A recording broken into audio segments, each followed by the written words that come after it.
Off already. I'm sure it will be very soon. Yep, it's in the air. Okay, great. That's what will provide our first views of Dragon during re-entry. We'll get a thermal cam off of that airplane, allowing us to see the capsule as it is re-entering the atmosphere. If you were tuned in for our Demo 1 broadcast, it was basically a big ball of light coming at us.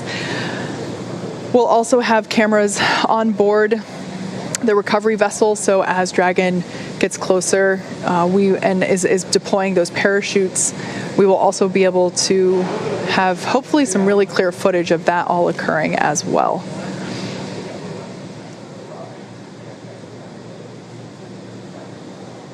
All right, so Dragon's altitude continuing to dip. Right now about 174 miles over planet Earth. We're under 11.5 minutes from where we expect to hit entry interface. So that's where Dragon will really start feeling the effects of being in a denser atmosphere. And then we are still tracking that blackout to come right around that same time. We are under 27 minutes away from Splashdown. So we are under 27 minutes away from Bob and Doug being on planet Earth for the first time since May 30th.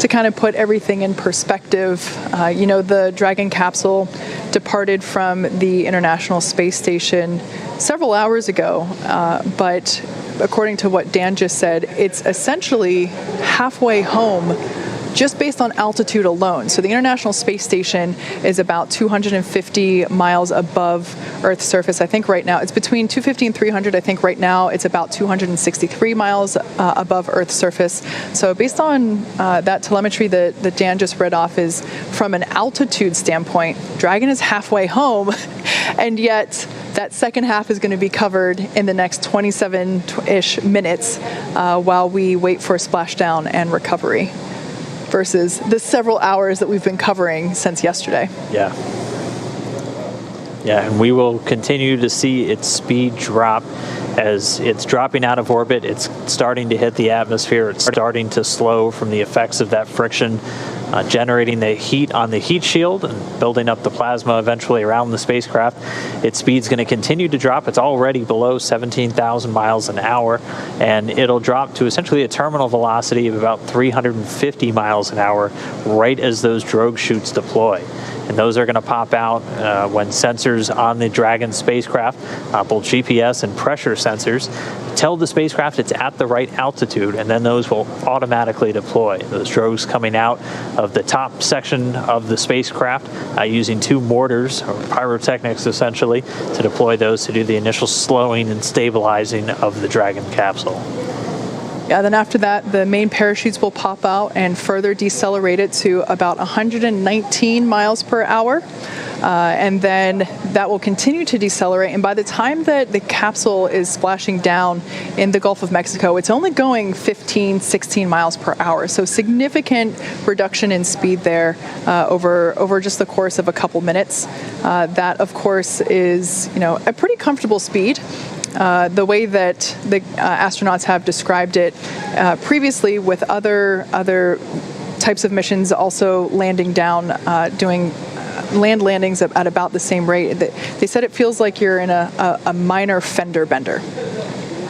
Yeah, you're definitely running into something. You'll feel it, but they do a lot of work with the seats and the restraints with these crew members just to make sure while it may be a fender bender, you got more than a seatbelt essentially holding you in. So they're very secure in their suits and in their seats, and they're going to stay in there even after Dragon touches down. We'll still have communication with Dragon. Once they're in the water, it'll stay powered on. Probably most importantly, the air conditioner will continue to work while they're in the capsule in the now Gulf of Mexico, and much warmer temperatures than they've seen for the last couple of months. And we'll still be able to talk to them from here in Hawthorne, and the recovery teams will be able to as well. Yeah. One of the things we might see them do, depending on sea states and everything after they touch down and the crew themselves, they'll still have a couple of demonstration tasks potentially to carry out. They have a satellite phone inside of the capsule that has its own satellite antenna integrated into Dragon, and they're able to use that independent of Dragon's communication system. So one thing we might hear them do is do a test call on that to the teams here in Hawthorne. We wouldn't be able to hear the call, but you would hear the go to do it over the Dragon to ground audio that we've been listening to this entire time. So still have a couple of demonstration steps, essentially, as, again, this is a test flight. This is the flight to really prove out Dragon systems, to bring crew members from Kennedy Space Center to the space station and return them safely to Earth. And so far, we have had a flawless ride downhill. We've completed the deorbit burn. Dragon is continuing to drop down. It's right now at about 132 miles over the Pacific Ocean. Pretty soon we're going to see its ground track cross over Central America, out over the Gulf, culminating in that splashdown in the Gulf just off the coast of Pensacola.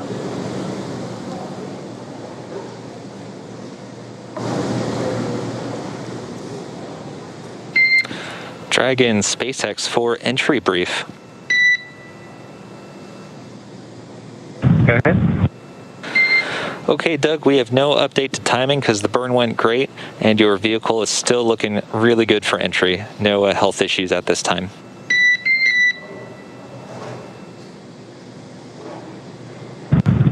Okay, Dragon copies. Thank you.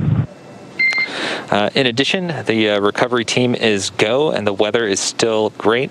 Winds are about 2 knots and waves about 1 foot. From the ship, they're reporting very calm. How copy? Copy. Good weather at the landing area. Thank you.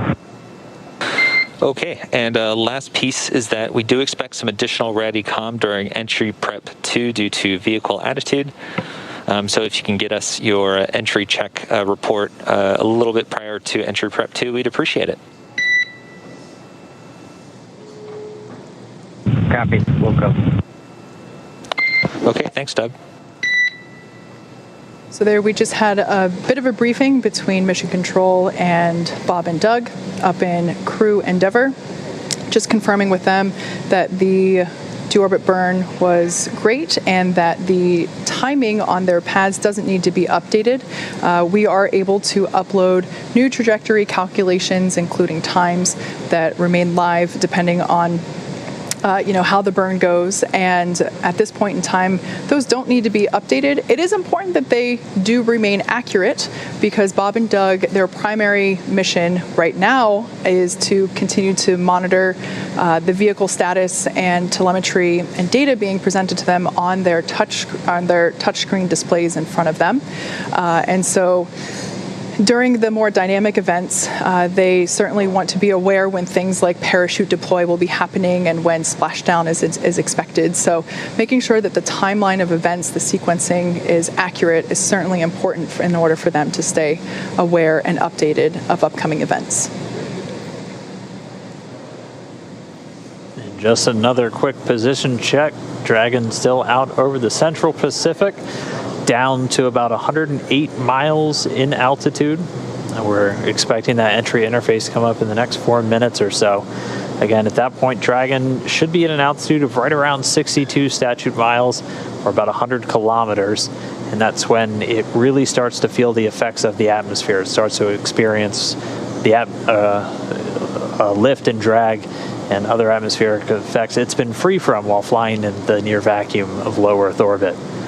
So continuing to drop in altitude, still looking for an on-time splashdown. Should just be about 19 minutes from now.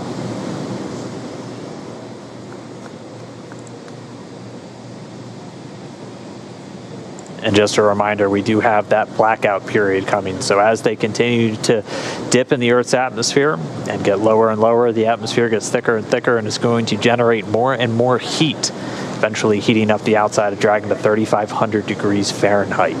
And as it hits that peak heating, it'll also be forming a plasma around the spacecraft. So we do expect to lose comm for about 6 minutes. SpaceX Dragon crew entry preps are complete.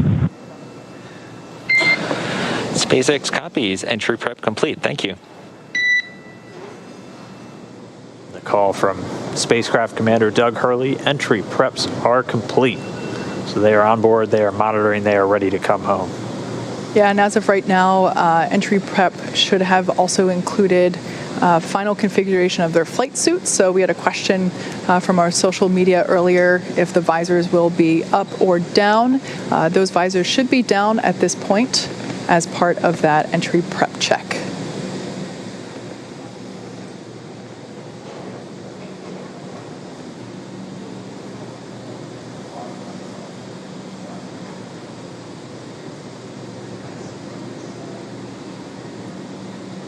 In that last briefing, we also heard that the weather is looking good. In a previous report, the phrasing was, "It looks like glass." And that is certainly ideal for a water splashdown. That being said, the recovery timeline, Bob and Doug should be out of the capsule within an hour after splashing down. So good to hear that the weather is good. We saw blue skies and a couple of white fluffy clouds out there in the Gulf of Mexico as we got views from our recovery vessel Go Navigator. But glad to hear that conditions are sustaining and that winds also are looking really good, around 2.5 miles per hour. So hardly anything at all. Really couldn't ask for better conditions for a splashdown day. We kind of threaded the needle once again, almost like we did on launch with the weather today. Your upper limits for wind were about 10 miles an hour, so we're well below that threshold for a splashdown today. The Dragon coming up on 82 miles in altitude, continuing to dip down. We're expecting that entry interface to start pretty soon, where the vehicle itself's really going to start heating up. It's going to continue to use its Draco thrusters to maintain its attitude as it continues through the Earth's atmosphere, and we'll have that calm blackout coming up in just a couple of minutes as well.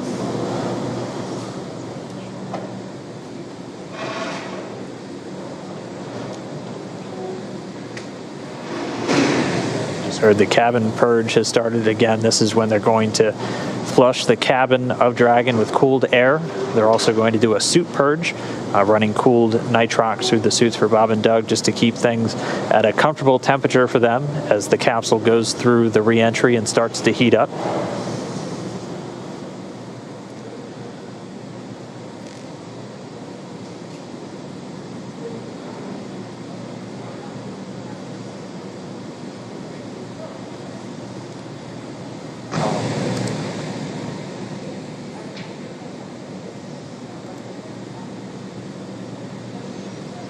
So like we said, we are anticipating a brief blackout period where we're unable to communicate with the capsule. We're expecting that to start in exactly 3 minutes.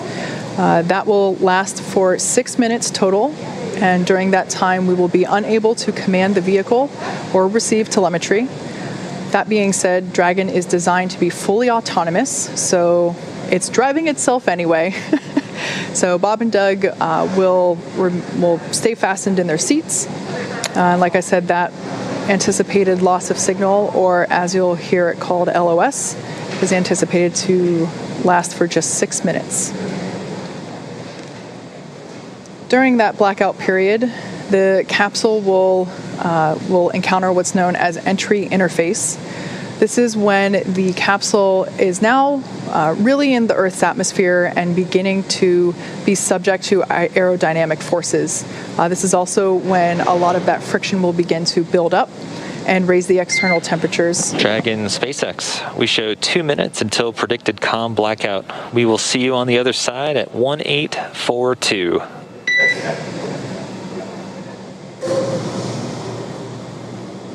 Dragon copies 1842. We'll talk to you then. So there's that heads up communication from Mission Control to Dragon Endeavour, confirming that comms blackout. Like I was saying, during the blackout, the Dragon capsule will be going through entry interface, where it is encountering aerodynamic forces, really starting to build up the external temperature and that external temperature will reach about 3,500 degrees Fahrenheit. However, the interior of the cabin is environmentally cooled, so Bob and Doug should remain comfortable during their descent. There will be cool air flowing not only through the cabin itself, but also through their suits. The suits have sensors on them that are able to detect the temperature inside that suit, and once that sensor reads that it has reached the maximum temperature threshold, it'll flush the suit with some cool air and really circulate and cool it down.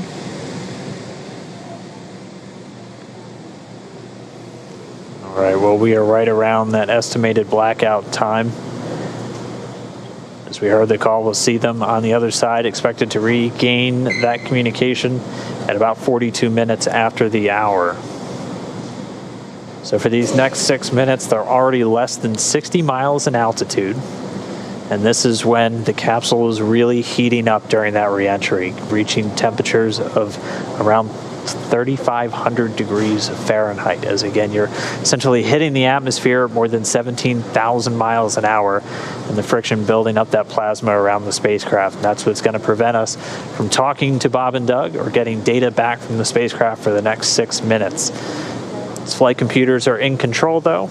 It's going to continue to maintain its appropriate trajectory and attitude, having attitude determination devices on board the capsule, not reliant on communications with satellites. And it's going to continue dragging down the correct path for this splashdown off the coast of Pensacola. So we are in that blackout period. We're going to continue to stand by until we get them on the other side.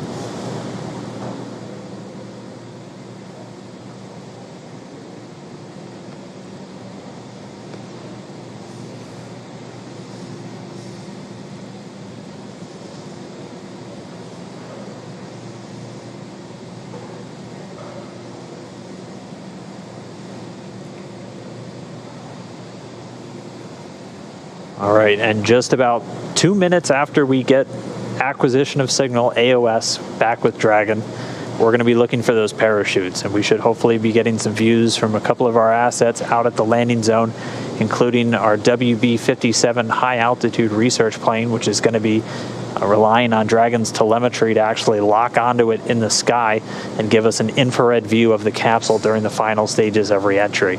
We're going to be looking for the drogue deploys at about 44 minutes after the hour. Those will be 2 drogue shoots that are going to come out when the vehicle is still moving at about 350 miles an hour. And it'll be at an altitude of about 18,000 feet.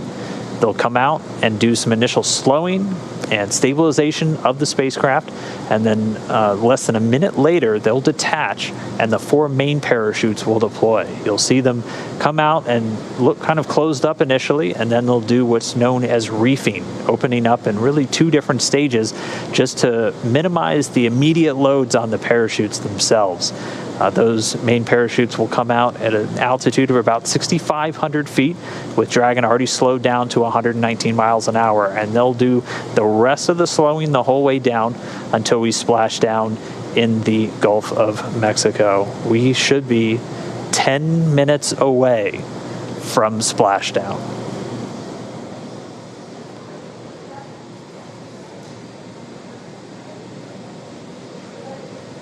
So right now we're getting our cameras on the WB-57 airplane, which is in the area, getting those cameras ready to give us our first glimpse.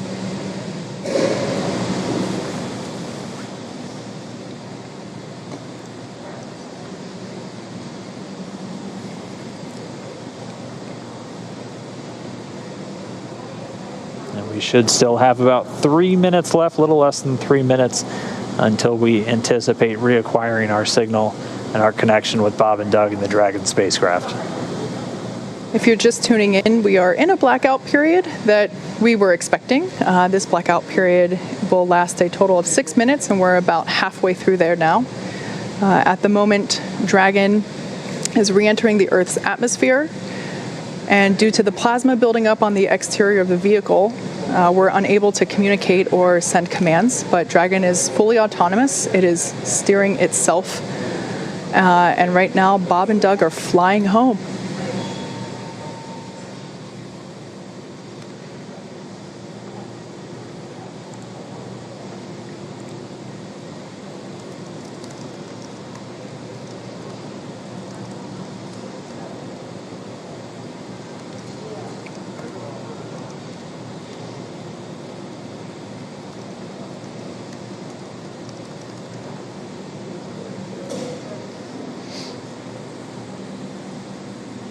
We are Dragon SpaceX, comm check.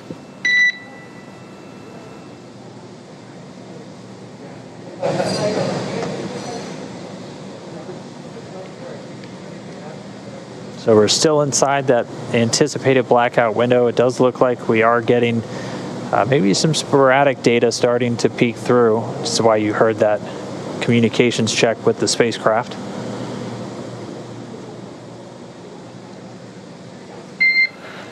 Dragon SpaceX, comm check. Denver has you loud and clear. We're about 3.9 Gs. Copy. We've got you 5x5 as well, Doug. Looking good, and you can expect an automated chute deployment. Copy. It'll choose the flight.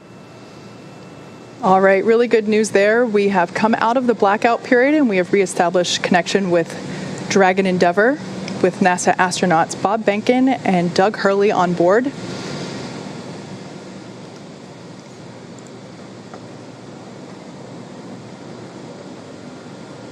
We were able to reacquire that communication a little bit earlier than expected, and now we are just waiting. We should just be about 2.5 minutes away from that initial drogue chute deploy. Yeah, 2 minutes and 26 seconds. AGPS has converged. Copy that. You may have heard earlier that Bob and Doug are currently experiencing 3.5 Gs. Not too bad. That's about what they pulled during the ascent phase. Just like a mild roller coaster.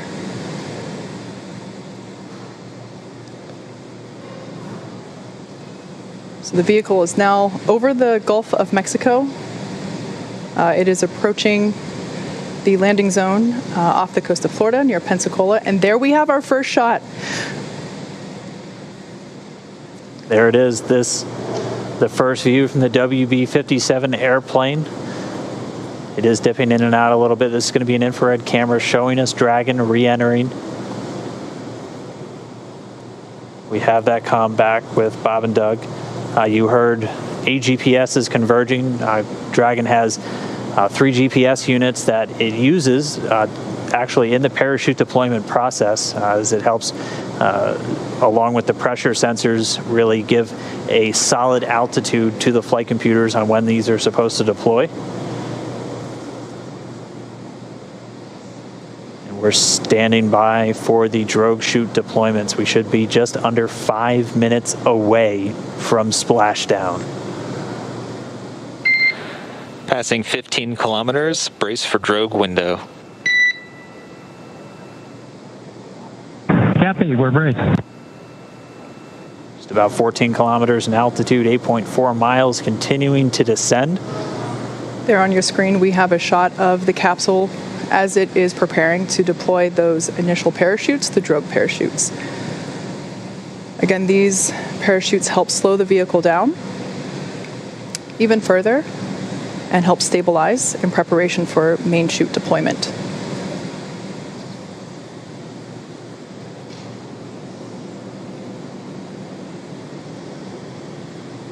Right about now, the capsule is going about 400 miles per hour, decelerating quickly.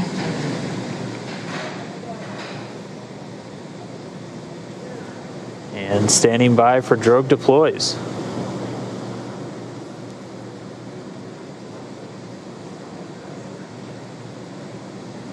Visual, 2 drogues out. There on your screen, we have visual confirmation of those 2 drogue deployments. Copy. Do drogue. All right, so 2 of 2, the drogues now out. They're going to do their slowing and stabilizing of the Dragon spacecraft. They should be detaching in just a few moments, and then we'll see 4 parachutes, the main parachutes deployed. Dragon under drogues. Drogue descent rate nominal.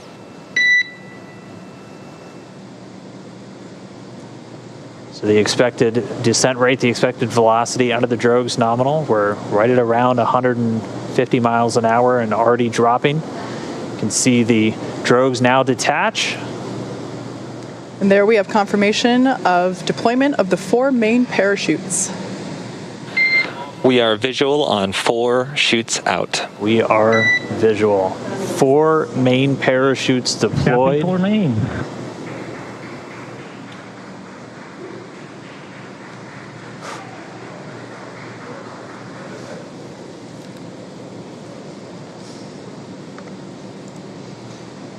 So at this point, the main parachutes have deployed. They are inflating, as you can see there on your screen, continuing to slow Dragon down significantly.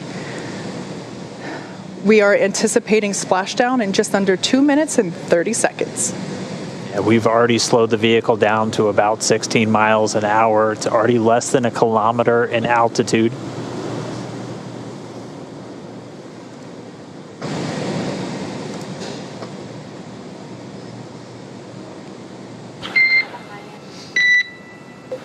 Main chute descent rate nominal, passing through 700 meters.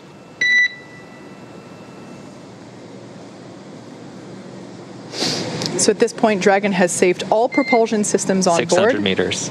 600 meters. And we're 600 meters above the Gulf of Mexico. Should be approximately a minute 30 from splashdown. Mission control team here in Hawthorne has reported the precise landing coordinates to the recovery team. They are standing by, ready to go get our space dads. 100 meters.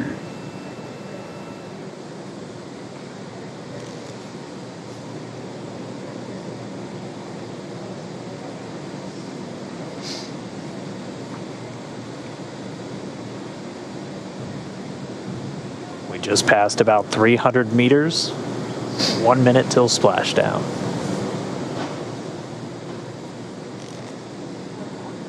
200 meters. We are braced for splashdown. Copy, brace for splashdown. So there we heard Bob and Doug reporting that they are bracing for a splashdown. We should be able to see the Gulf of Mexico here in the shot just momentarily, as we're now just about 20 meters off the ocean.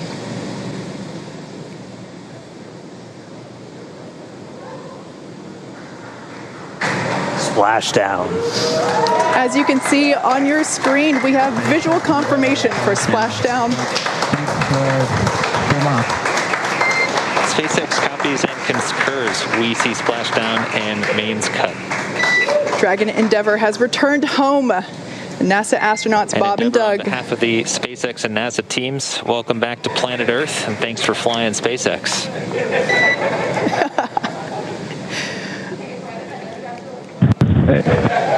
It was truly our honor and privilege to fly in flight of the Crew Dragon and Endeavour. Congratulations, everybody at SpaceX.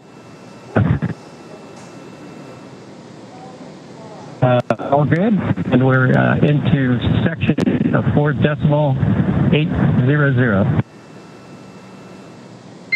Thanks for those words, Doug, and we copy that you are into 4.800.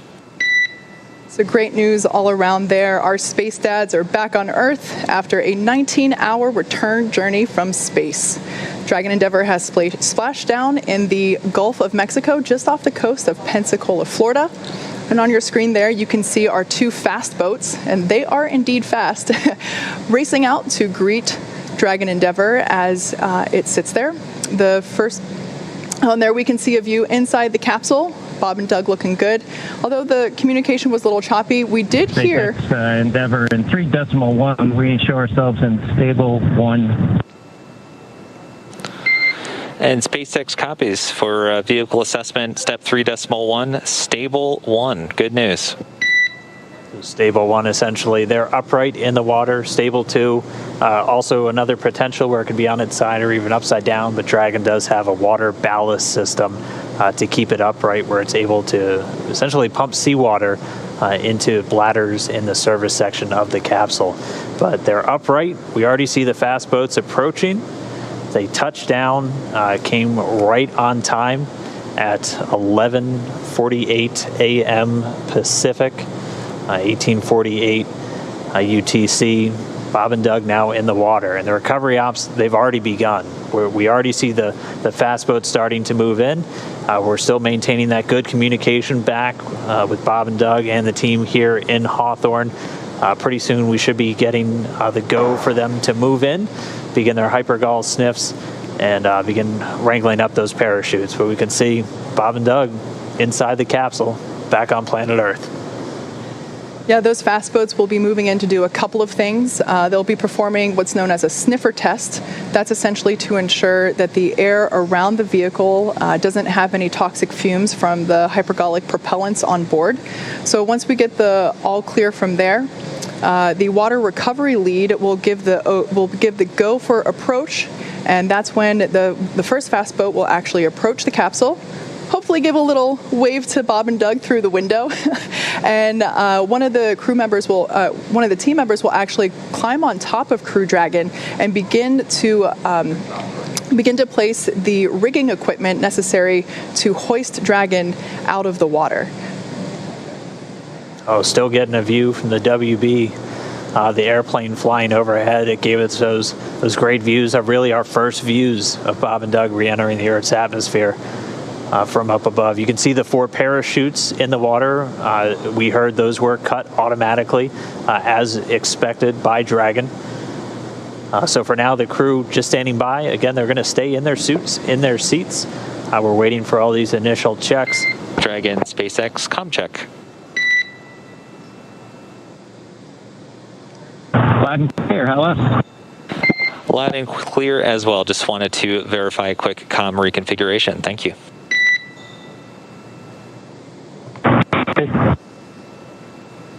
So essentially what just happened there is they reconfigured. And Solo, if you can just relay the status of the fast boats and the recovery as you get them, we would appreciate it. You bet. Absolutely, Doug. Wilco. So what just happened there, you heard comms reconfiguration. That's essentially looping Bob and Doug's communication into the into the recovery team, so that they can hear feedback from Bob and Doug directly as well. Now, we talked a little bit about SpaceX Endeavor. You can let Ben and James know we're doing pretty good so far. Okay, we'll let the flight docs know that you're feeling good so far. Thanks for that update. Really good news there to hear that they're feeling good, and they can let the flight surgeons know that all is well inside Dragon Endeavor. All right, and it sounds like we do have one of our folks that's on location there with the recovery forces, NASA's Brandy Dean. She's joining us by satellite phone. Brandy, if you can hear me, I mean, what is it like right there in the water? What was it like to watch Dragon? We're watch them splash down for the test objective. So stand by at the console once we get it up and operating. I'll let you know. Okay, SpaceX copies. We'll be ready for that in just a couple minutes. We should have the go for you in just a moment. Please stand by.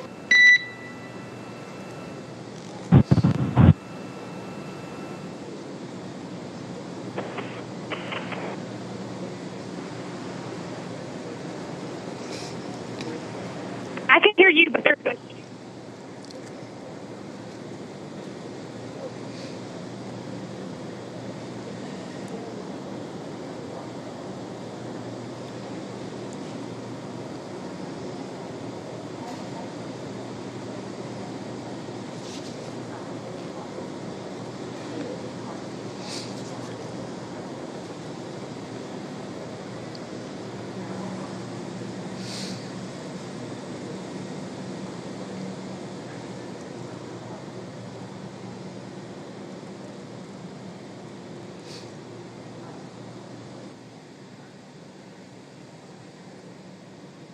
There in the center of your screen, Dragon capsule, awaiting for the fast boats to approach and begin the rigging process. And there on the left-hand side of your screen, we can see that second fast boat come into view. Dragon, SpaceX, we are go for recovery personnel to approach. Expect personnel alongside in just under a minute. Dragon copies. Thank you. All right, so they're starting to move in. As Kate just said, that first boat's going to go in, sniff around the capsule for any traces of hypergalls. The second one's going to start rounding up the parachutes, which we're getting some really cool views from the WV-57 still flying overhead. Looking down, you can see the parachutes in the water, and the second boat start to gather them up.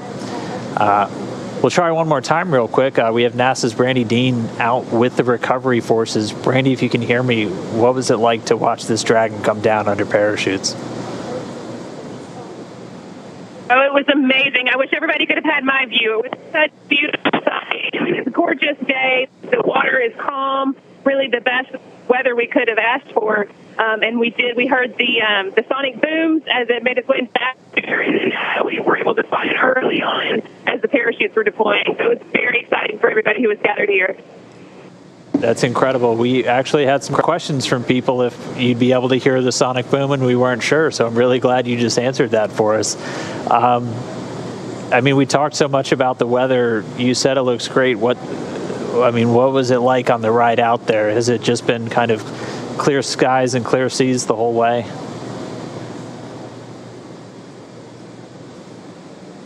I'm not sure if you can hear me right now, but I think you're asking about the weather, whether it was clear skies. There are just a kind of a circle of clouds along the horizon, very low, but we were able to see the parachutes far above the clouds and follow it all the way until it splashed down. All right, well, we're not getting any views on the boat, so what kind of activity is taking place right now? We're able to see the fast boats approaching the capsule. What's everybody doing on the boat to just kind of get everything ready? The boat's also making its way towards the capsule. I can't see it with my mirror eyes, but we're getting closer. Everybody's been kind of standing by, holding ready positions for quite a while now. So as soon as the splashdown, people to just stand and start working on their own activities. All right, copy that. Well, we're going to keep watching from here. Thanks for calling in, and thanks for being out there with everybody and getting us these great views. It's really incredible. Thanks, Brandy. We hope to get you back in port soon, and we'll talk to you back in Houston. Thank you. So there on your screen, camera view change. That is a view coming to us from Go Navigator, the recovery vessel. The two fast boats are out there getting ready to basically install the rigging equipment required to hoist Dragon out of the water.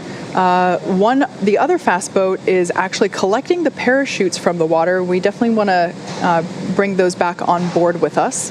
But shortly here, we should actually see one of the team members crawl up onto the side of the capsule in order to install the rigging, like I mentioned. That particular team member is highly experienced and highly trained. As you can imagine, climbing on top of an oddly shaped thing in the ocean could be a little tricky. So this person has undergone hours and hours of training and certification in order to perform this very important task. There on the right-hand side of your screen, we see the second fast boat approaching. Of course, both of these boats needed to wait for their cue from the water recovery lead in order to approach Dragon after splashdown. Again, that was just to make sure that there weren't any toxic vapors in the air. And now that they got the all clear, we do see them beginning to work on and around the Dragon capsule. So even though the camera's a little shaky, that water looks super, super duper smooth, almost like glass, which is certainly ideal for a water recovery like today. Yeah, got to remember that this is a view from the main recovery vessel, which was still a few miles away from the splashdown Dragon point. SpaceX. We have hypergall sweeps and unfired ordnance checks nominal. Rigger is on board the vehicle. About 5 minutes until capsule lift. After that, yep, we see them walking outside, and good news. All right, confirmation there that all of those hypergolic vapor tests came out positive, or rather negative, which is a positive thing. So the team was able to approach, and now the crew member that is installing the rigging is on top of the capsule. It's difficult to see there because the slower vessel, the primary recovery ship, is a little further away. But as we heard, it's just a mere 2.5 minutes until they will be hoisted out of the water. I'm sorry, 25 minutes, not 2.5. I misheard that. Yeah, they're fast, but they're not that fast. We also have been hearing that the secondary boat, which its primary mission in this case is securing those parachutes, they've already got buoys attached to both drogues, and 2 of the 4 mains, and already had eyes on the other 2, so they're moving through that work pretty quickly. Again, their primary responsibility, getting those parachutes together. The drogues detaching from the spacecraft right before the deployment of the mains automatically detaching immediately as Dragon detected splashdown. All of that happening right per the timeline. Yeah, we've talked a little bit about the hardwired buttons that Bob and Doug have on their seats and in their control displays, and cutting the main chutes is one of those buttons. In the event that they weren't automatically cut after splashdown, Bob and Doug would have had the ability to do so.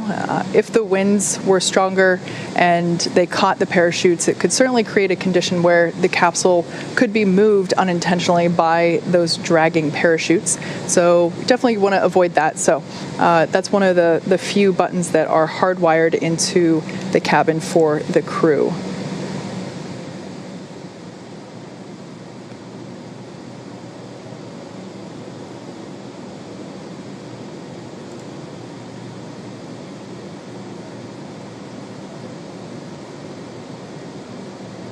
And again, right now we're expecting about 20 minutes for the main recovery vessel, the Go Navigator, to reach Dragon.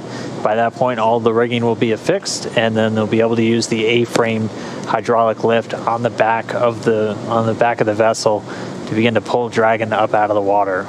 Bob and Doug did report they're seeing the guys climbing around outside their window on the capsule, getting that rigging affixed. Still doing good from all of their reports. And we're just going to see the vessel continue to close in. It's a little over 1.3 nautical miles still away, but you can see things starting to sharpen up in our view as it does draw in closer. One thing I didn't get to mention as the sequence events was happening, everything was going so quickly, just before the drogue deployment, the seats automatically rotated to about 26 degrees. And so if you think back to when we saw Bob and Doug while they were still on orbit and during the deorbit burn and all their departure burns, they were actually laying closer to on their backs at the 40-degree position, where essentially they were looking up at the top of Dragon capsule, like their stomachs were facing the top nose cone there. At this point, the seats would have rotated, so they're in a little bit more of an upright position. That's done to ensure that the loads experienced from landing are, doesn't hurt them. So at this point, they are not really laying on their backs in the ocean. They are seated upright a little bit, which would allow them to have a better view of the team working to install the rigging equipment.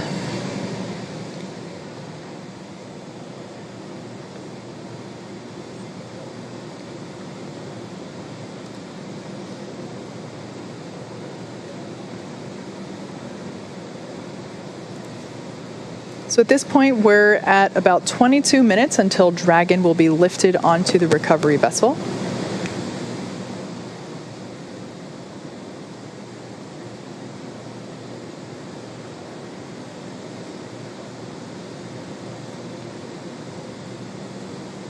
Bob and Doug are still strapped into their seats, kind of like an airplane. They say, do not unbuckle your seatbelt until the captain determines that it's safe to do so. They will remain in their seats throughout the entire recovery process, essentially until it's time to get them out.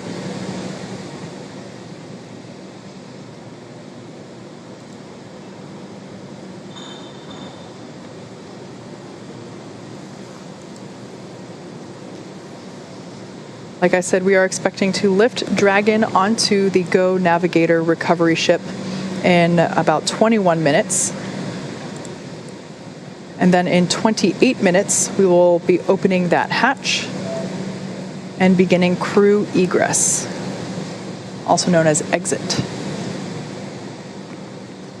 And we did hear the rigging is pretty much complete, so right as they arrive there at the capsule, the main recovery vessel will be able to begin getting it up out of the water.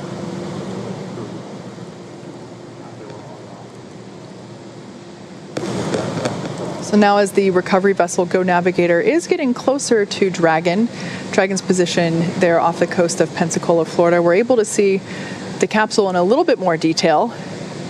It is certainly no longer a bright shade of white. Like we said, those external temperatures were reaching up to 3,500 degrees Fahrenheit. So the thermal protection systems enable Dragon to return while keeping the internal temperature rather temperate. And you are seeing a few more boats than expected. The team's currently working with a few private vessels in the area, making sure that they get out of there.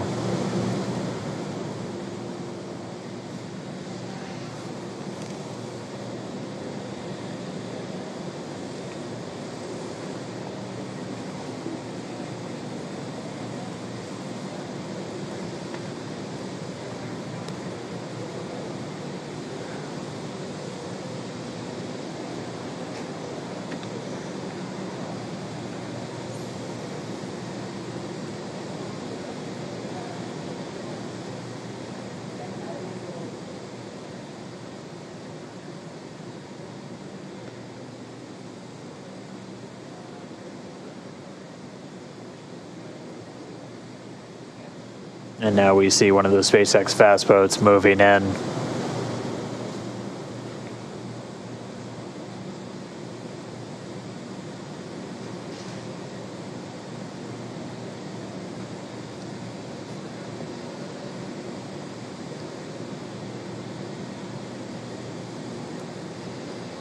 So we are being advised that the recovery team is radioing out to the vessels in the water near Crew Dragon to vacate the area so that we're able to extract Bob and Doug safely.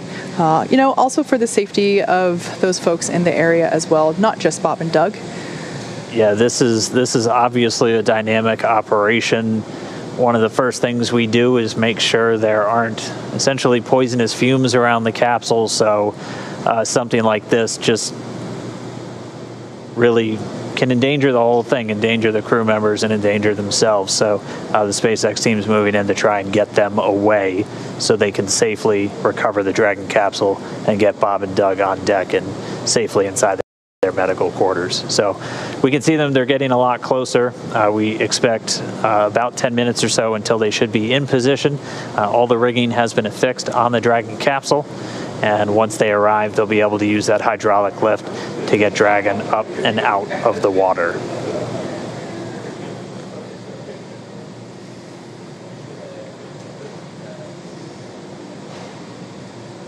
So the recovery vessel Go Navigator is getting closer and closer to Dragon Endeavour as it awaits its recovery, as it awaits to be hoisted out of the Gulf of Mexico. Again, we landed just off the coast of Florida near Pensacola. Maybe next time we shouldn't announce our landing zone. Oh, there we got a shot from our WB-57 plane. It looks like that area has cleared out significantly, so that is good to see.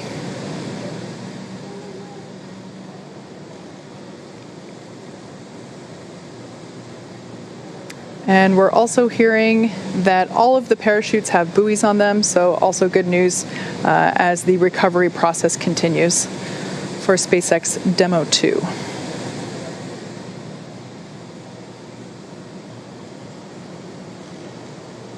Dragon SpaceX for comm reconfig. Go ahead, Mike. Hey, Doug, we're about to reconfigure the forward link. We may lose that for about 1 or so minutes, and that should happen shortly. Copy. Yeah, just give us a call back when you think you got it back. Will do.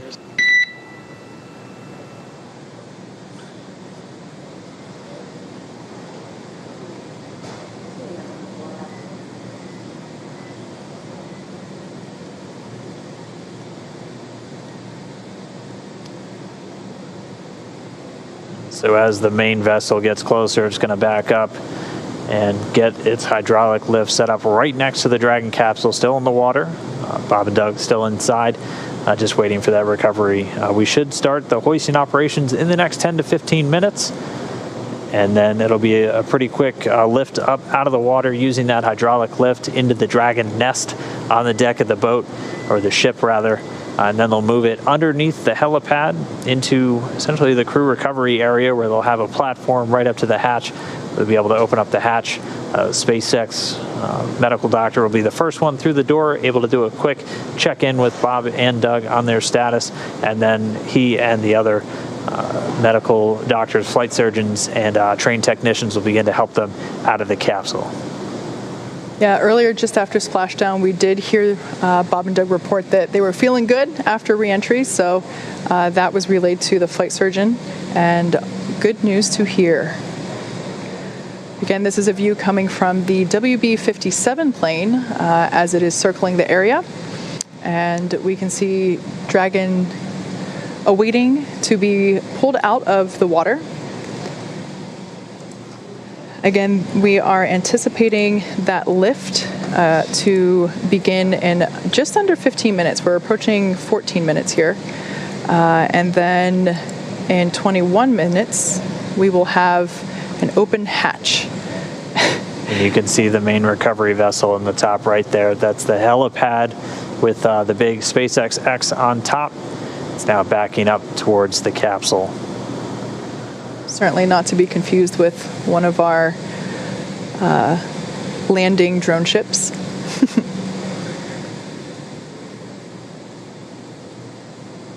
There's a live view of Dragon floating in the water there in the background, along with many onlookers.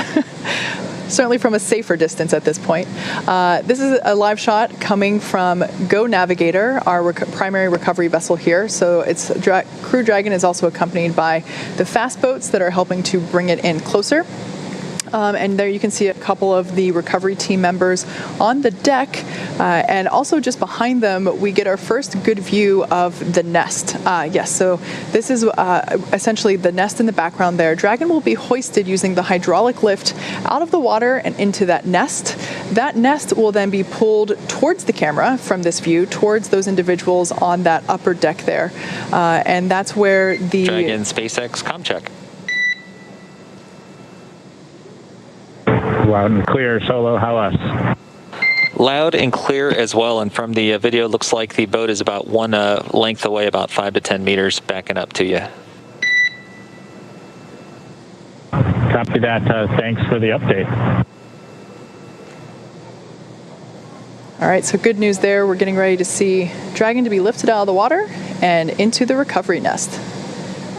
As I was saying, that nest will be pulled towards the camera, towards that upper deck that we saw there, and that's where the medical stretchers will be waiting to assist them into the medical bays for evaluation after capsule egress.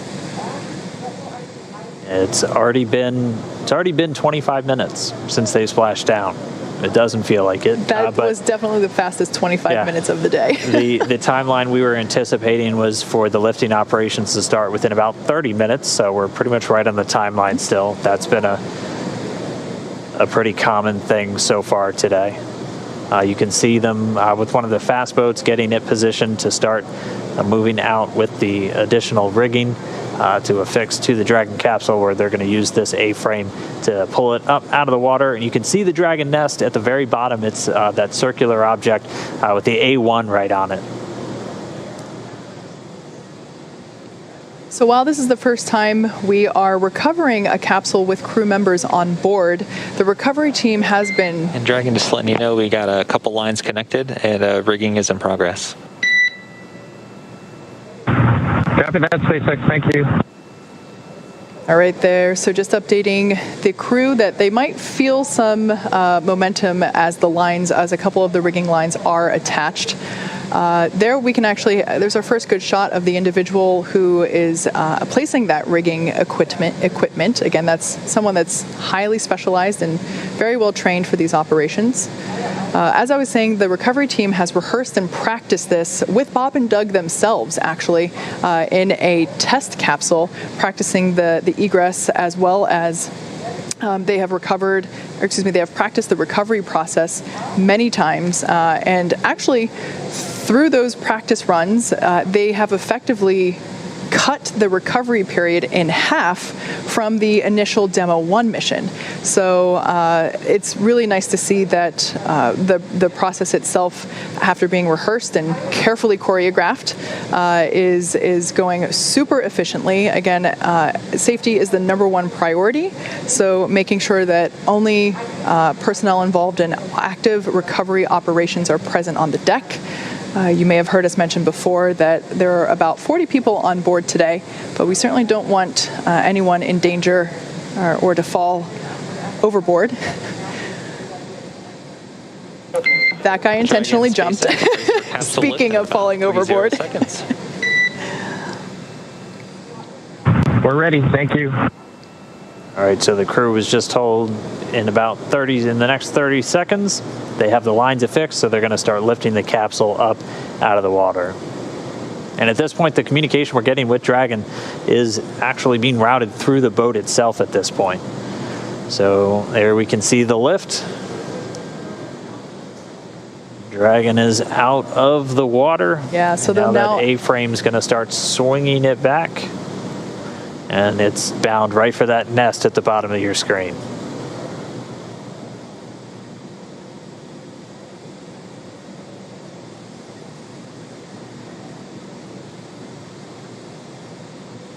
So there we're getting a better shot of all the points in which Dragon is tethered to the hydraulic lift, ensuring that it isn't swinging freely.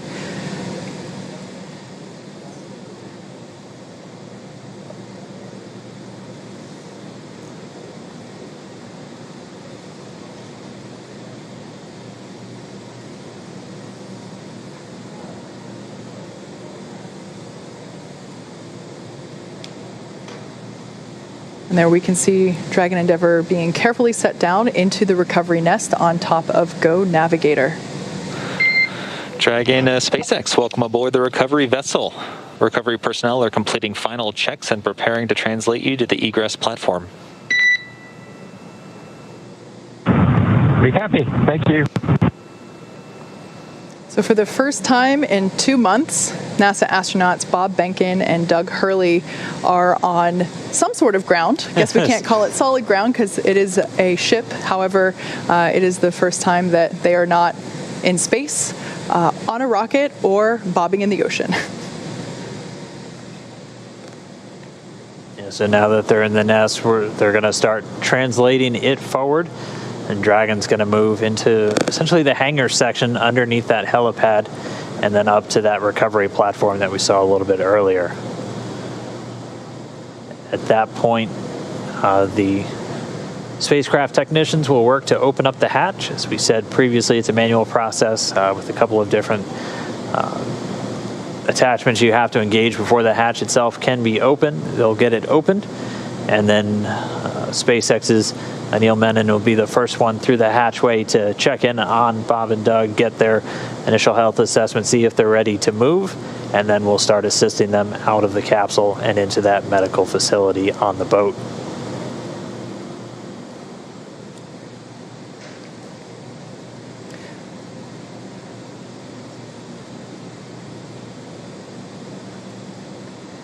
So at this point, the recovery team is doing final securing of the capsule in preparation to actually move the recovery nest into closer to the interior of the ship. It'll actually be in a little bit of a covered deck there. We saw that camera view earlier, looking straight out from the center of the boat.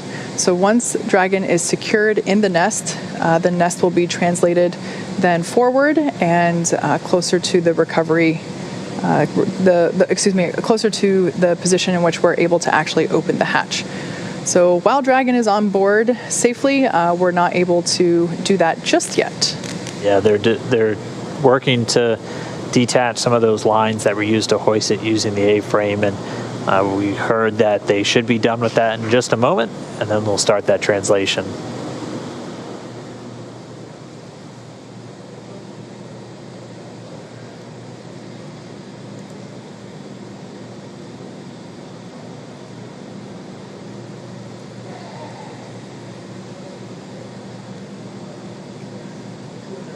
So right now we can see the recovery team releasing those securing lines that were used during the lift of the capsule from the water into the nest. So they are releasing those securing lines from the sides, making sure it is secure from the bottom.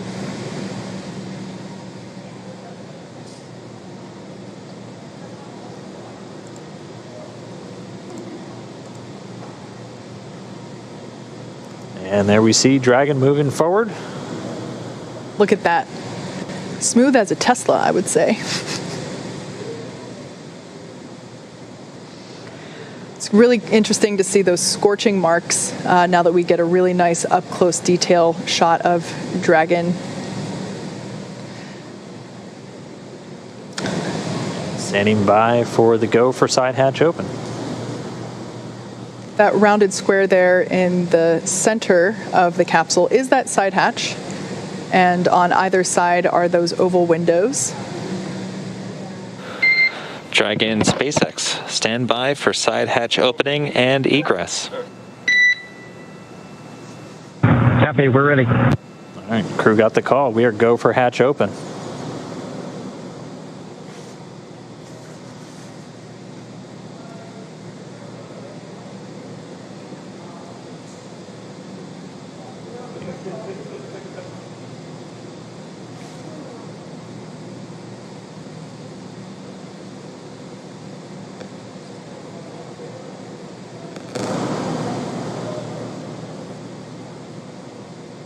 And if you look closely, immediately above the hatch, you can see the area where you can see them working in now. That's where those drogue chutes deployed from. The two circles on either side were where the mortars were.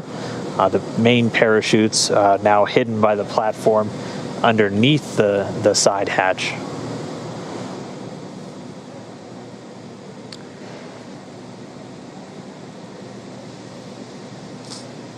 So the crew is in the process of removing the side hatch. We can see that Go Navigator is in transit. It is making its way back to the Pensacola Naval Air Station. However, Bob and Doug will get a ride from the recovery vessel via helicopter.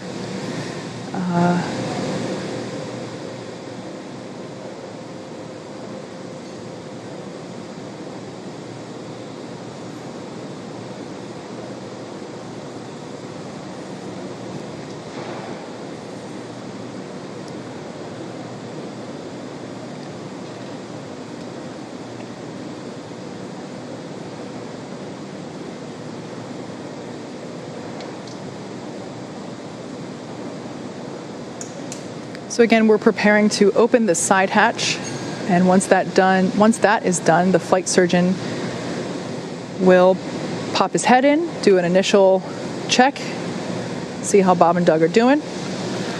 And Dragon SpaceX, we've got a slight delay due to some potential NDO hits near the side hatch.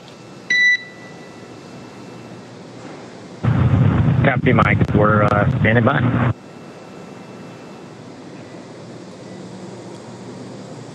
And so they're still continuing to do kind of those sniffs, so checking for any vapors or anything. So those NDO, it's NO2, nitrogen dioxide, primarily can get detected in the air from the burning of fuel. So they're going to continue to just inspect around the capsule, make sure that it's, again, safe for the crew, safe for the recovery experts before they get this hatch open. But again, moving right along the timeline, it's since they splashed down at 11:48 a.m. Pacific.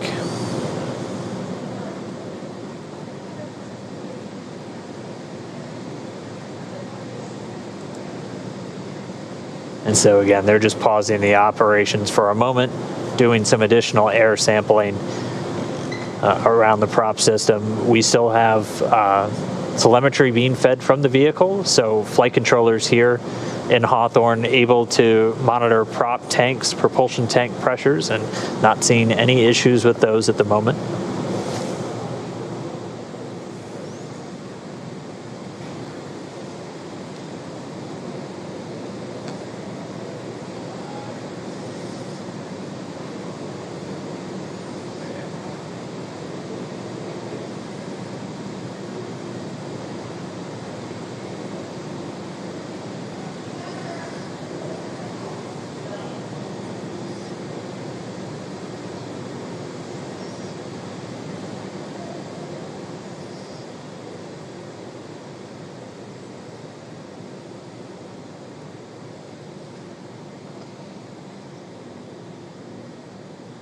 So again, just a short pause in the operations as again, they're just sniffing around the capsule, making sure we don't have any readings that might indicate a fuel leak or anything around the vehicle.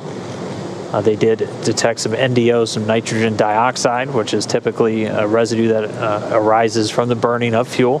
So they're continuing to do just a couple of different air readings, grab samples essentially, before they proceed with the hatch opening.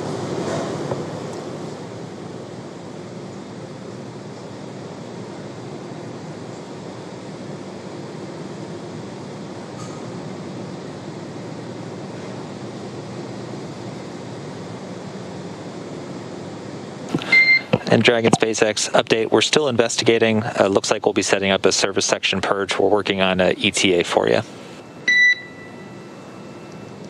Okay.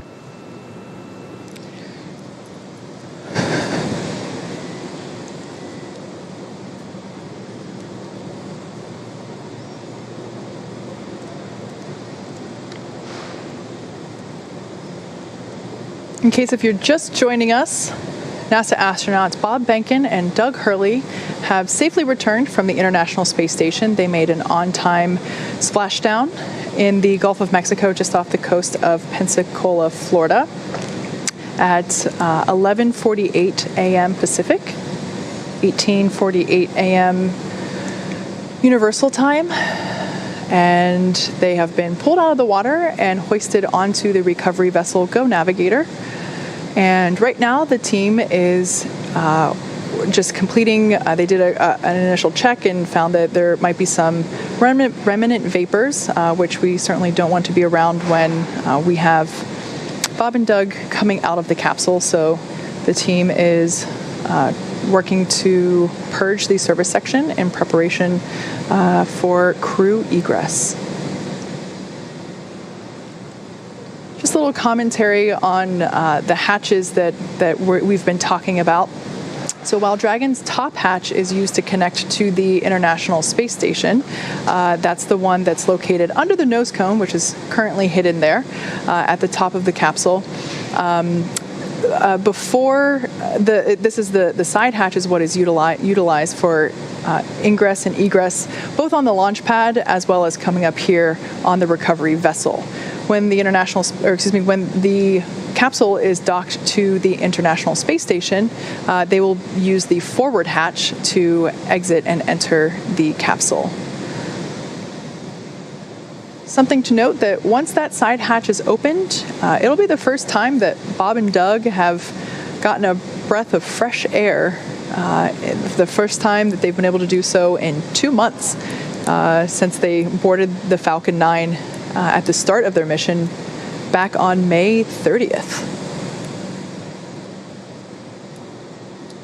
Yeah, with an on-time splashdown, they return with almost exactly 64 days in space on this mission, just a few minutes shy of that. So I know they're looking forward to it. At a minimum, in a little bit more of a stable condition now that they're on the boat and not in the water. But again, our team's just continuing to step through. They're reporting that they're seeing all of the vapor levels that they initially detected have been dropping. and that service section purge. Dragon SpaceX, we show that levels are declining, but are continuing with purge. Copy.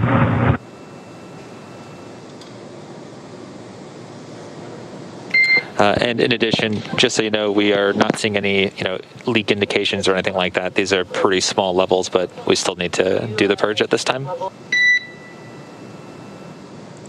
Okay, copy. Yeah, you're reading our mind, Mike. We were just wondering if you saw any indications of a leak or some depressurization somewhere, but it sounds like it's just part of the deal. Yeah, that's a good readback, Doug.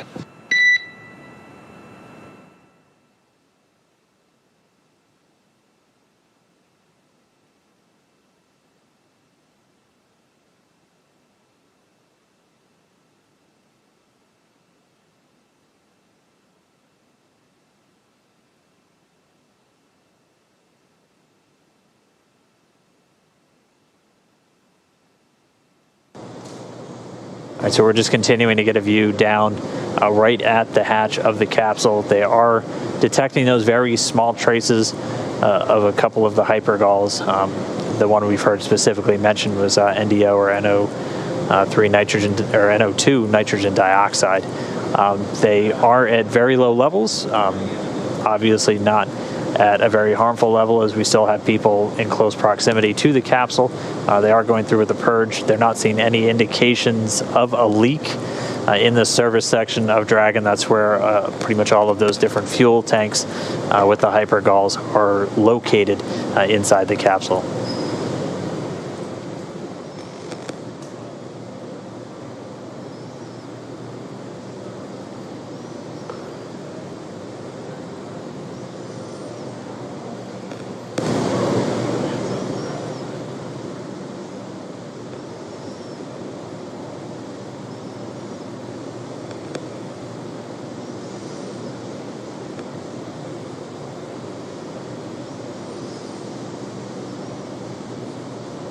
And we are just about 44 minutes post splashdown, actually still ahead of the timeline, as we weren't expecting to get the hatch open until shortly before 60 minutes, at which point we'd be bringing Bob and Doug out. So this service section... SpaceX, another update. The service section purge should begin in a bit under 5 minutes. Right now we're showing NTO about 2x of our personnel exposure limits, and we're hoping once we start the purge it'll drop down for us. Okay, thanks, Mike.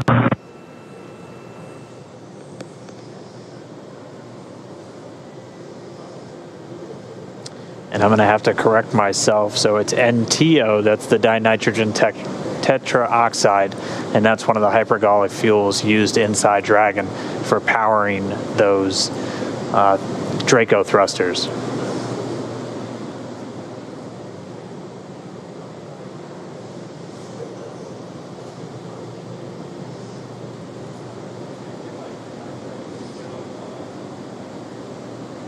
So again, the SpaceX engineers detecting levels of NTO.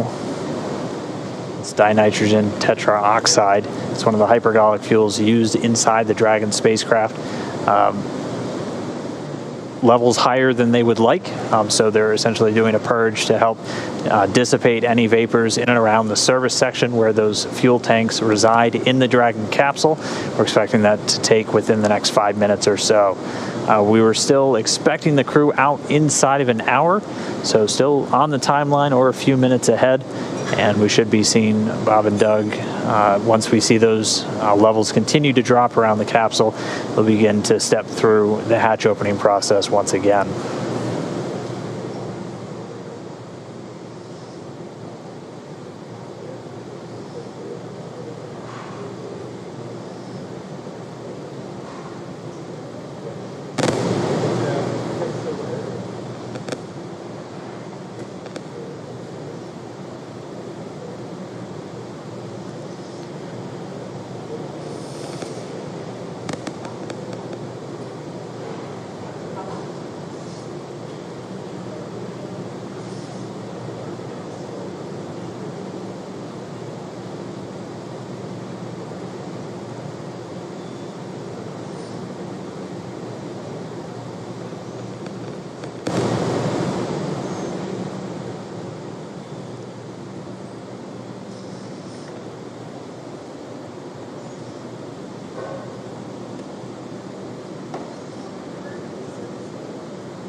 So right now we're getting ready to purge the surface section.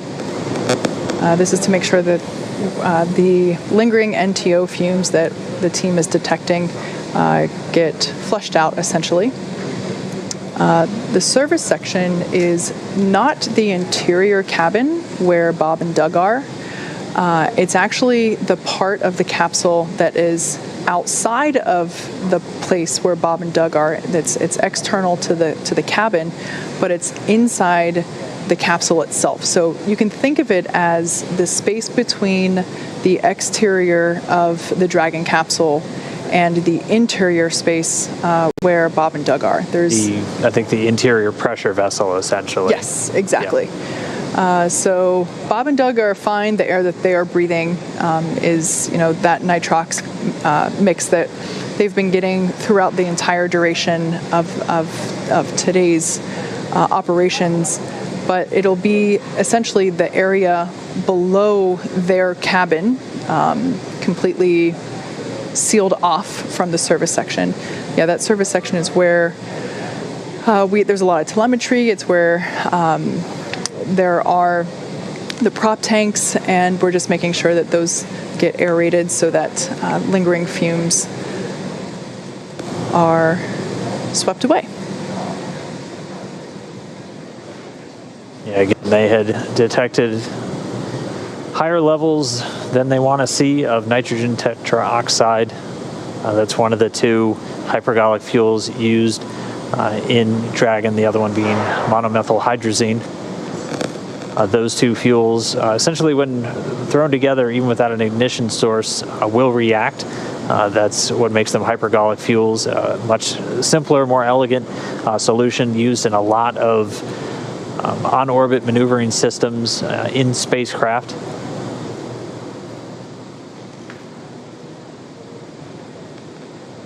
So again, we're just standing by.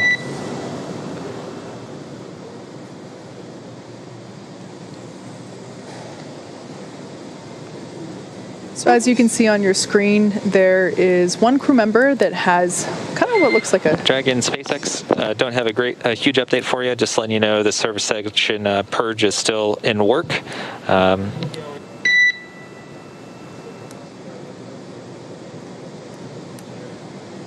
And we'll try to get you out of there shortly. Copy.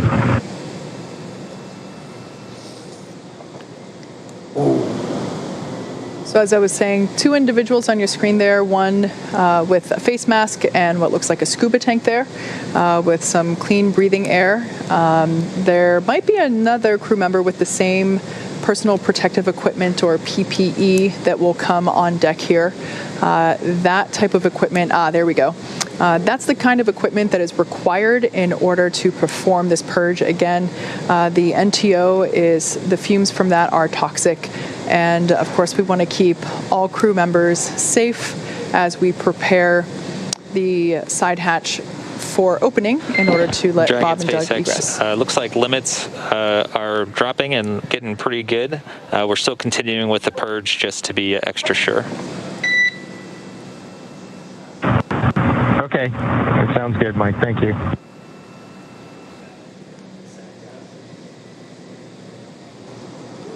All right, so we just heard the call. The limit's continuing to drop on that NTO, that nitrogen tetroxide.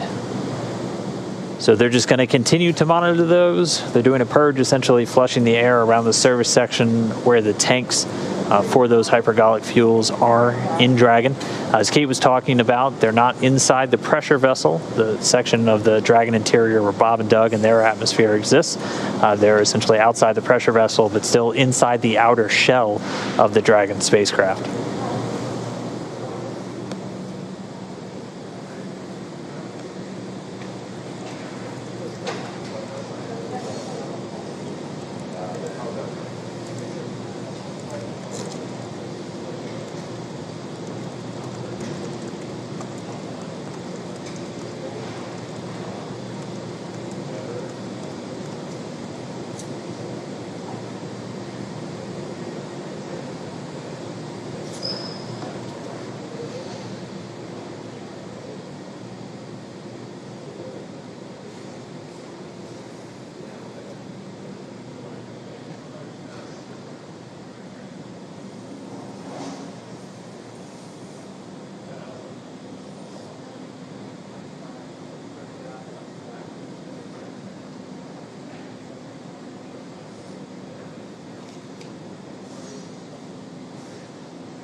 We are just about 52 minutes post splashdown.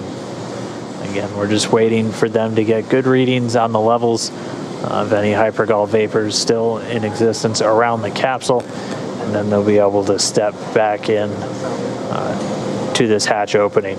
We did hear confirmation that they haven't seen any indication of leaks through the telemetry they're still receiving from the Dragon capsule. And so, Dragon SpaceX, we're going to purge for 1 more minute. Copy.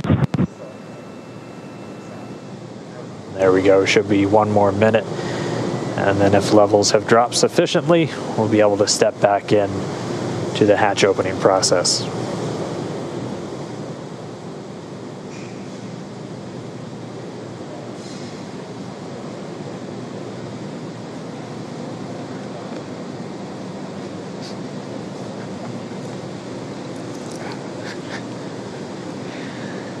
Bob and Doug will be getting assistance from the recovery teams while exiting Dragon Endeavour.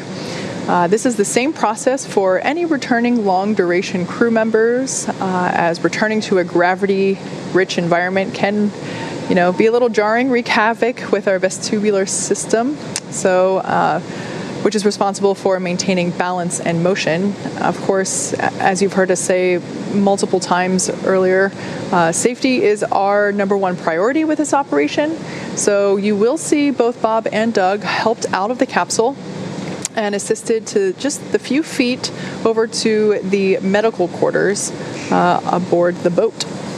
Yeah, if you've ever watched long-duration crews return on a Soyuz, it's pretty similar process where they're literally carried out of the capsule and immediately placed down into a waiting chair where they usually get some initial medical checks out there in the field before they're then carried to an inflated medical tent. We don't have a tent, we have quarters, and they're a whole lot closer, so they'll just have a couple of feet to go from the capsule itself into those medical quarters. And then once they're in there, they'll get some initial checkouts from their flight surgeons who are on location on the boat with them.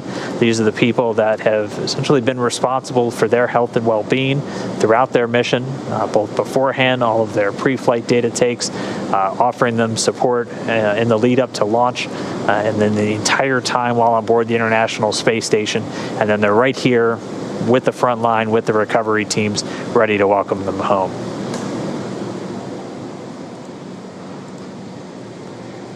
So it's been just about a minute since we heard that last call to the crew.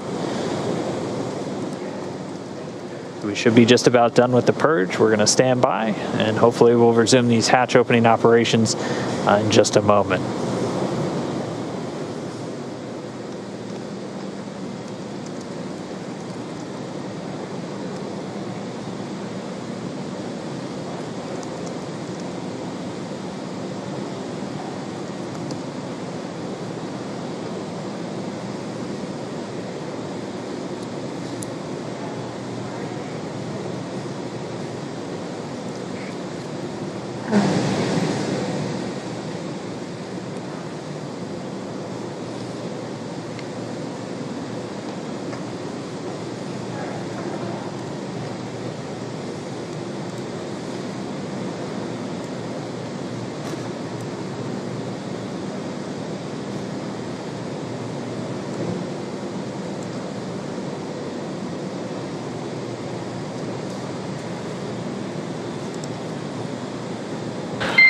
Dragon SpaceX 4 update.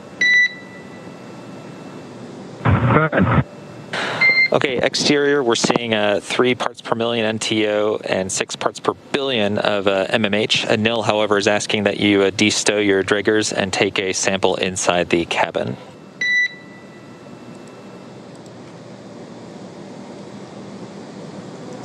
Yeah, which detector? What number, Mike?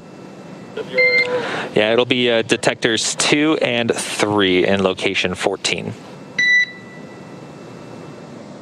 Copy. Okay, thanks, Doug. All right, so we just got the call out of the current readings of both the NTO, the nitrogen tetroxide, and the monomethyl hydrazine. either in the parts per million or the parts per billion. But just as an extra safety precaution, we heard Anil Menon, the medical authority from SpaceX, on the boat, asking the crew to take out some air detectors that they have inside with them, just to do some quick sampling inside the cabin itself. So again, we've said it before, we'll continue to say it throughout: safety, the top priority with this operation. So the teams are going to be very methodical and make sure that everything is in a good setup, a safe environment, not only for the crew themselves, but also for our recovery forces. But for now, Bob and Doug still inside of Crew Dragon. We are just 58 minutes post-landing.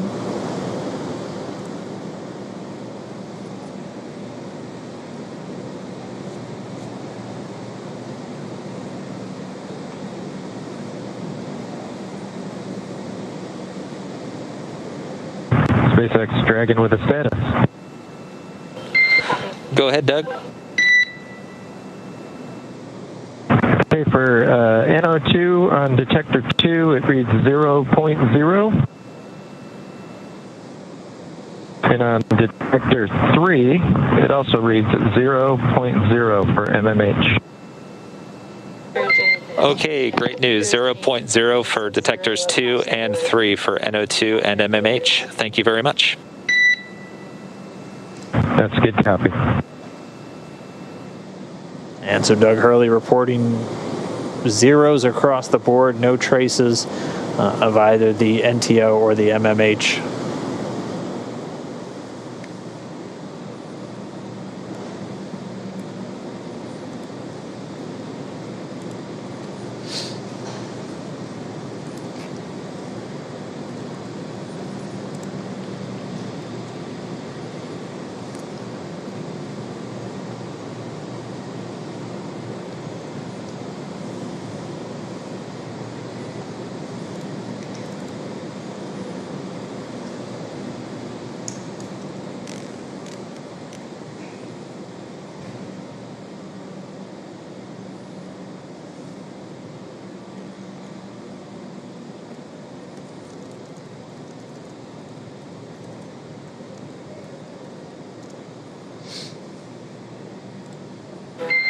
Dragon SpaceX for a status update.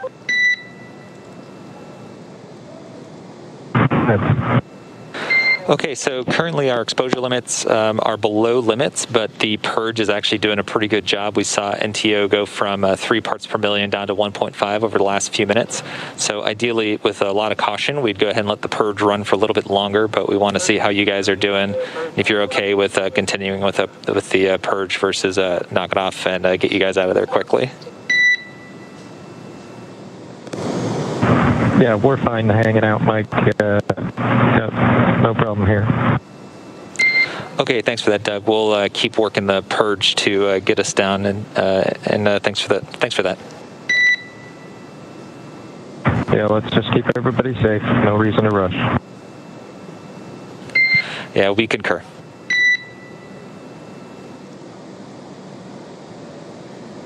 Spacecraft Commander Doug Hurley reporting the crew still doing well in Dragon, so they are good to continue to hang out. The medical authority there on the boat recommending as long as the crew is okay and still doing well inside Dragon, they'll just continue with the Purge, trying to get those trace readings of any hypergol vapors all the way down to 0. Because again, we're really focused on not only keeping the astronauts safe, but all of the recovery engineers and medical professionals there on the scene as well. So they're going to continue this Purge, just dispelling the immediate area around the service section of the Dragon spacecraft. So this is really a series of fuel tanks outside of the pressure vessel, so where Bob and Doug are inside the Dragon spacecraft, which they did some quick readings inside the cabin and had zeros across the board. But they're just continuing to let these levels dissipate, bring it down to 0, and then we'll resume hatch operations. We're just a little over an hour now, an hour and 2 minutes post splashdown. Yeah, good to hear Bob and Doug report that they're good hanging out, meaning they're feeling all right and they're pretty comfortable staying inside for just a couple more minutes. Yeah, they were doing their best prior to leaving of playing up their expected seasickness. So good. It is good to hear that they're doing well still inside the Dragon capsule.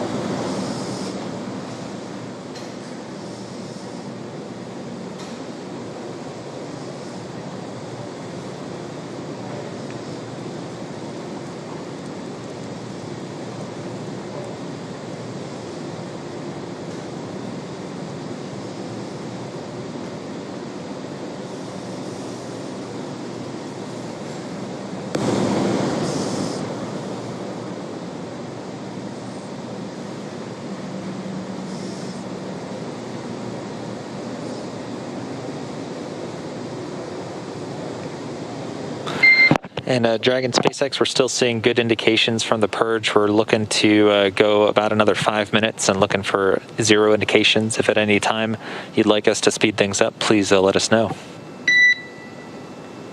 Oh, we're good. Just keep doing what you're doing. We can wait the 5. Easy. All right. Thanks, Doug. All right, so we'll settle in at least another 5 minutes while they just continue to disperse any trace remnants of those hypergol fuels around the service section of Dragon before we once again step into the hatch opening. We're gonna stay with this until Bob and Doug are out of the capsule and into their medical quarters. At this point, Bob and Doug are still strapped into their seats. The seats have actuated away from the position where, I guess, in the orientation in which you see the capsule now. During their during the departure phasing earlier this morning and yesterday, the orientation of the seats were such that essentially Bob and Doug would have been laying on their backs in the orientation where we see Dragon now.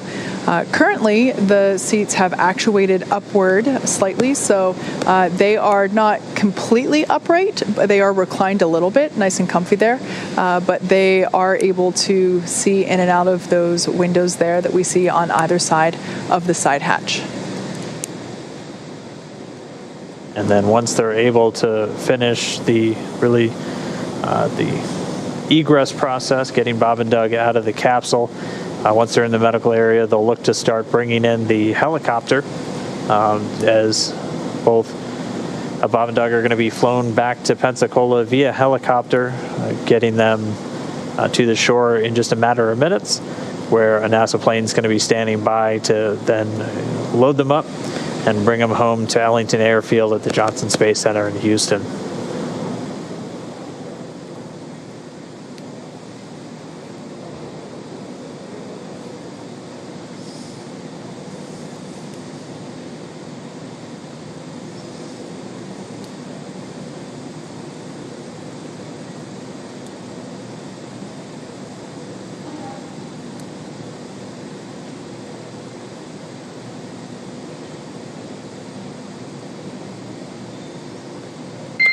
And Dragon SpaceX, things are still trending well. We're expecting another reading in about 2 minutes, so at 1956, and looking to hopefully egress you guys shortly after that. Okay, sounds good, bud. Thank you.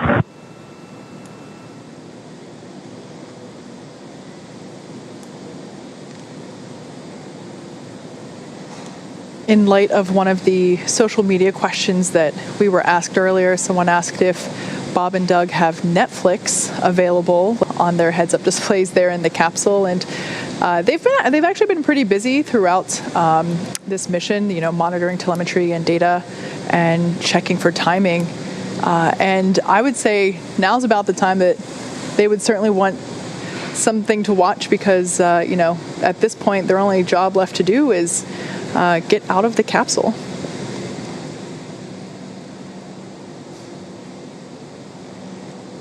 Has to be a feeling of just success, though, for those two. I mean, taking the first flight in a brand new spacecraft, we knew as test pilots this is something that was kind of their bread and butter when they were in the military, and definitely something they leapt at the chance for once they became astronauts. And really a pretty flawless flight for Dragon. Obviously, we'll have all of the post-flight review coming up in the next several weeks as we continue to assess all the data that we received throughout the mission and any data still recorded locally on Dragon itself. And we'll be spending the next several weeks going through and assessing the mission and working through the certification process. And we're already targeting the first operational flight, currently pegged for no earlier than late September.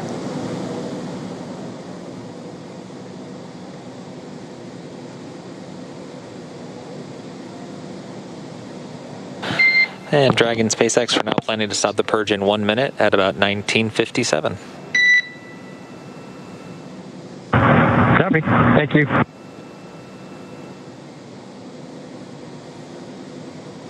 All right, well, with them stopping the purge in about a minute, that means that the levels have gone down to what they were looking for, and then we'll begin to step back into the hatch opening process and then be able to get Bob and Doug egressing or moving out of the Dragon capsule. They've been in there for a little more than 19 hours at this point since they departed the space station on Saturday.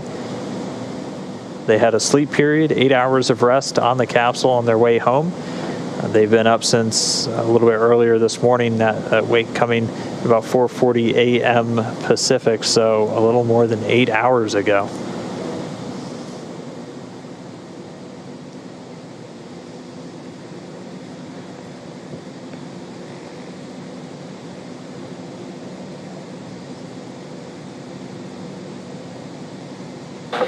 And Dragon, the purge is now complete. One more Drager check, and then we should proceed with hatch opening. Okay, good news. Thanks.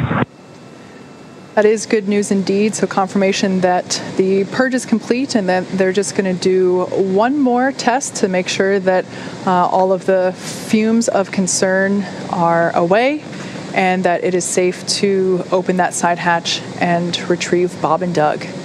Once again, once that side hatch is open, our flight surgeon will be the first to say hello, get a quick medical checkup, although based on the reports that they've been, that the crew have been giving us along the way, it sounds like they're doing great, they're feeling good, and they're pretty comfortable there inside a Crew Dragon.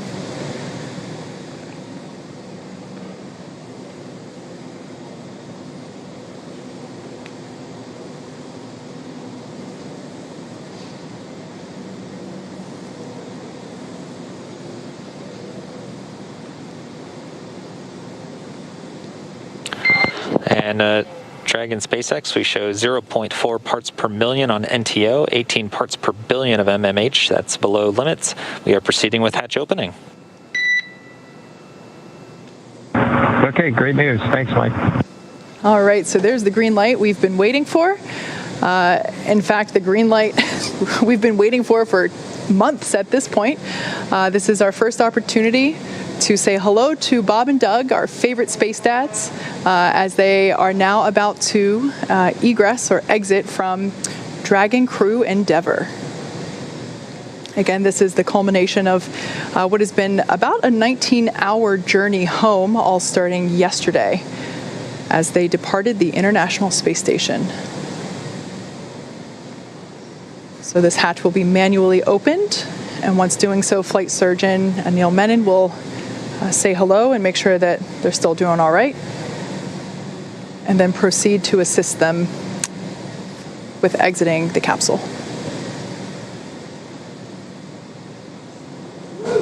And we see the hatch is now open. Hatch being opened at 12:59 p.m. Pacific. Hatch is open.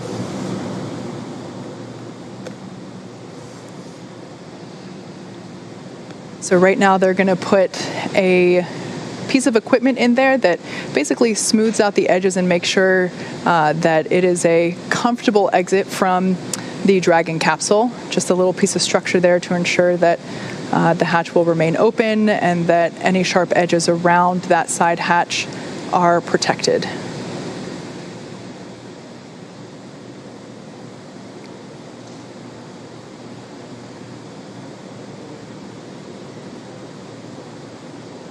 In the blue suit there, that's one of NASA's flight surgeons for the crew. That's Dr. Stephen Hart.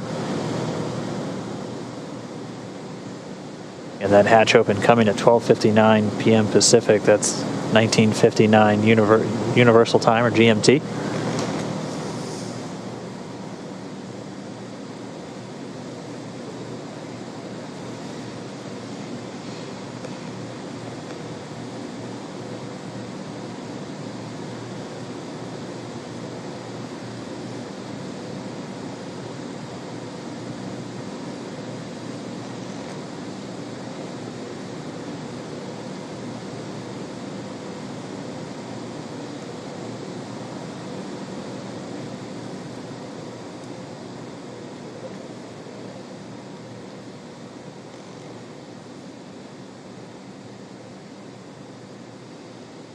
So once again, the SpaceX recovery team is now assisting NASA astronauts Bob Behnken and Doug Hurley to exit the spacecraft. Sorry, we got the hatch open just about 2 minutes ago. We paused for a little while as they were just detecting some trace amounts of some of the hypergol fuels. So we executed a series of purges. And then once those were down back in acceptable limits, we were able to then start with the egress.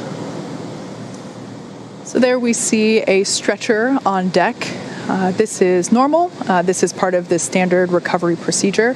And it is just simply to ensure Bob and Doug remain safe. Like we said, readjusting to gravity can be a little challenging. Dizziness can often occur, especially when you're on a boat. SpaceX Dragon, Cap. So this stretcher will just be used to, as standard procedure, to make sure that the astronauts make it over to the medical tent as easily and as comfortably as possible.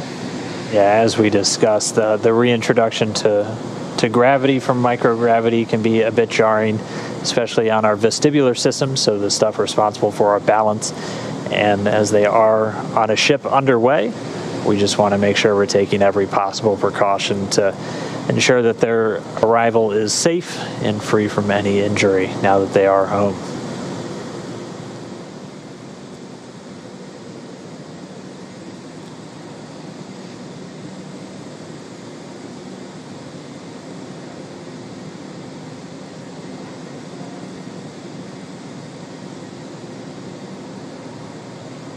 And they're working to get a few of the items from the seats out of the way first before they begin extracting our crew members.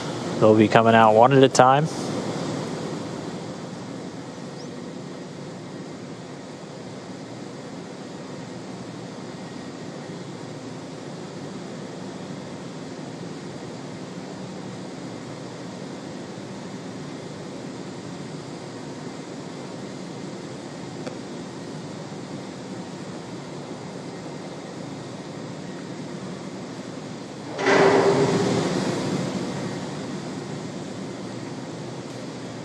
As we saw during the ascent portion of this mission, there is enough room inside the capsule for them to do a backflip in microgravity.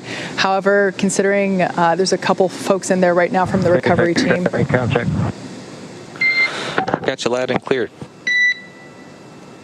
Just a quick comm check there between Dragon and Mission Control And here. Solo from the PLT, I just wanted to thank you guys for bringing us home safe before I disembarked from the ship Endeavor. I'm sure Doug will have some good words for you guys as well. But thank you for doing the most difficult parts and the most important parts of human spaceflight, getting us into orbit and bringing us home safely. Thank you again for the good ship Endeavor. Thank you, Bob, for those awesome words. It's absolutely been an honor and a pleasure to work with you from the entire SpaceX team. It's been awesome.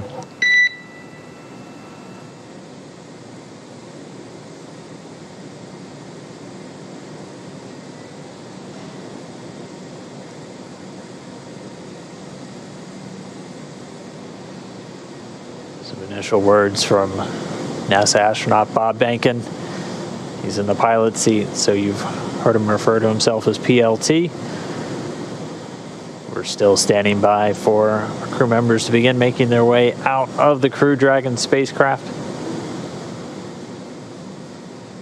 And again, they're going to get some assistance just the couple of feet to the medical quarters on board the ship, where they're going to be able to get out of their suits that they've been wearing for all of the final dynamic phases of the separation events, deorbit burn, re-entry, splashing down just a little over an hour ago at 11:48 p.m.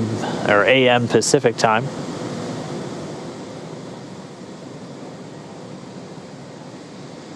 Again, the recovery team. SpaceX Dragon from the commander. Go for SpaceX. There we have our first view of Doug Mike, Hurley. I just would like to sort of reiterate what Bob said and add my thanks to everybody over the last several years that's either worked in Hawthorne, McGregor, or down at Kennedy Space Center. Anybody who's touched Endeavour, you should take a moment to just cherish this day, especially given all the things that have happened this year. We certainly can't thank you enough. Our families can't thank you enough. And, just proud to be a small part of this whole effort to get a company of people to and from the space station. Today and celebrate with each other. You see some, and we'll talk to you soon, hopefully in person. Thanks so much, Doug, and you're welcome. And thank you so much for those kind words. And we all wish you a safe journey home and a happy reunion with your family soon. And we look forward to seeing you in person as well. Some really nice words there from Bob Benkin. Mikey. There on your screen, we saw NASA astronaut Doug Hurley egressing or exiting from the capsule. Might have been hard to see on your screen there, but we got a thumbs up indicating that things are going well. I'm sorry, excuse me, I mixed up my positions there. Yeah, those words were from Doug, and we have Bob that just came out first. Yeah, so Bob Benkin, the pilot, the Joint Operations Commander for this mission, out of the capsule now. So he's making his way over to the medical area, and now they're going to work to get Doug Hurley out next. I think I saw a smile on Bob's face. He was a thumbs up all the way. As they've been giving us some regular status updates from inside the capsule, they've been feeling really good. And so now we're just standing by for our spacecraft commander, Doug Hurley, to make his way out into the fresh air for the first time in 64 days.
All right, so they're getting set up, and we should see Spacecraft Commander Doug Hurley making his way out of the capsule. And it looks like we've got him out. We've got him seated.